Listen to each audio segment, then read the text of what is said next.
इस वीडियो में हम समझेंगे energy band theory. Energy band theory physics का एक कॉन्सेप्ट है जो सॉलिड स्टेट में इलेक्ट्रॉन के बिहेवियर को समझने में मदद करता है। सिंपल एटॉमिक मॉडल हमें ये बताता है कि इलेक्ट्रॉन्स इंडिविजुअल पार्टिकल्स होते हैं जो कि एटॉमिक न्यूक्लियाई ऑर्बिट में रिवॉल्व करते हैं। लेकिन एनर्जी बैंड थ्योरी हमें इलेक्ट्रॉन्स के बारे में बहुत ही सटीक जानकारी देता है। हम जानते हैं कि मैटर अपना स्टेट कॉन्टिन्यूसली बदलते हैं, जिसके कारण उनकी प्रॉपर्टी बदलती रहती है। ये सभी मैटर में मौजूद एनर्जी के कारण होता है, जो कि मैटर को स्टेबलाइज और डिस्टेबलाइज करता है। जब एटम्स एक साथ जुड़ते हैं तब कंपाउंड बनाते हैं, तब उनके एटॉमिक ऑर्बिटल की एनर्जी मिक्स होकर मॉलिक्यूलर ऑर्बिटल एनर्जीज बनाते हैं। इस प्रोसेस में इलेक्ट्रॉन ऑर्बिटल्स ओवरलैप करते हैं, जिससे डिफरेंट एनर्जी लेवल्स बनते हैं। इन एनर्जी लेवल्स के सेट को एनर्जी बैंड कहा जाता है। आइए जानते हैं कि एनर्जी बैंड कितने टाइप के होते हैं। एनर्जी बैंड दो टाइप के होते हैं, वैलेंस बैंड और conduction band. Valence band energy band diagram में लोअर बैंड होता है। ये बैंड पार्शली या कंप्लीटली इलेक्ट्रॉन से फिल होता है। ये एनर्जी बैंड कभी खाली नहीं होते। इस बैंड में जो इलेक्ट्रॉन्स होते हैं वे एक्सटर्नल इलेक्ट्रिक फील्ड से एनर्जी गेन करने के लिए केपेबल नहीं होते, जिसके कारण ये इलेक्ट्रॉन्स इलेक्ट्रिक करंट कंडक्ट नहीं करते।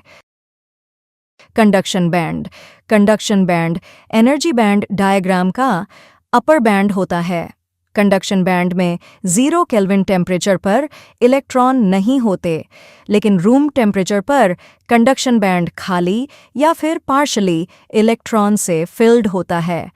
इस बैंड में जो इलेक्ट्रॉन्स होते हैं वे एक्सटर्नल इलेक्ट्रिक फील्ड से एनर्जी गेन कर सकते हैं, जिसकी मदद से वे इलेक्ट्रिसिटी कंडक्ट करते हैं। एनर्जी गैप वैलेंस बैंड और कंडक्शन बैंड के बीच जो एनर्जी डिफरेंस होता है उसे एनर्जी गैप कहते हैं।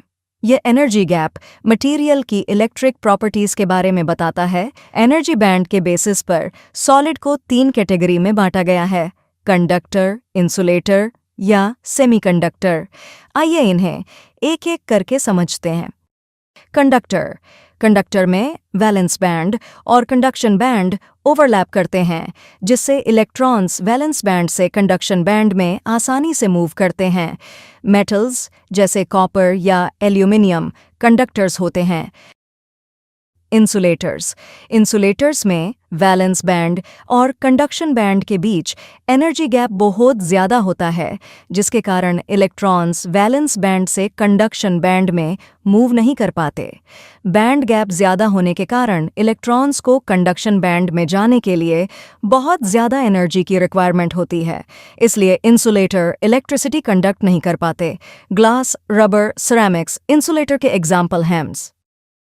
सेमीकंडक्टर के केस में वैलेंस बैंड और कंडक्शन बैंड के बीच बहुत कम गैप होता है, लेकिन इलेक्ट्रॉन्स को कंडक्शन बैंड में मूव करने के लिए कुछ एनर्जी रिक्वायर्ड होती है, जो कि हम टेम्परेचर बढ़ाकर या फिर सेमीकंडक्टर में इम्प्यूरिटी ऐड करके प्रोवाइड कर सकते हैं। ऐसा करने पर इलेक्ट्रॉन एनर्जी गेन करते हैं और कंडक्शन बैंड में मूव कर पाते हैं। इसके बावजूद सेमीकंडक्टर की कंडक्टिविटी कम होती है। सिलिकॉन या जर्मेनियम सेमीकंडक्टर के एग्जाम्पल हैं।